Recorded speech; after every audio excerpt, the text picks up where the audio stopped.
আমরা তো কত শখ করে হোটেলের খাবার খাই, ঘরের খাবার ভালো লাগে না তাই হোটেল থেকে খাই। দেন হোটেলের খাবারে পরিণতি এই দেখছেন, এই যে এটা এই কালারটা, এটা একটা পোকা।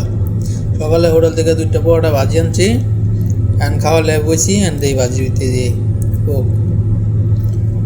ঘরে যদি ডাইল থাকে ওদের ডাইল ভাত খাইলেও ভালো হোটেলে খাওয়ানোর থেকে। তাই জানছি না ভাজিটাই ভাত আমি খামু কি।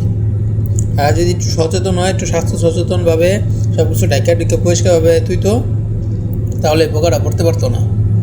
এক অসচেতনের কারণে আর এরা তো কত মাইটে খাইবো, যারা খাইবো এরা তো ঠিকই একটু অসুস্থ হইব।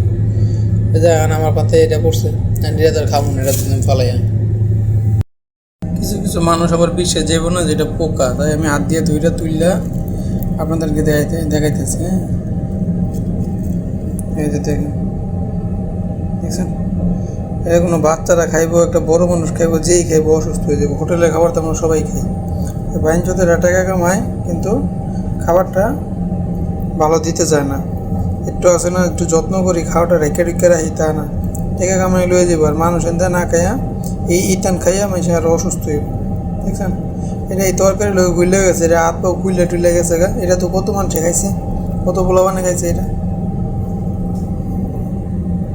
খেলে আপনাকেও তুলে দেখাইলাম কি একটা অবস্থা।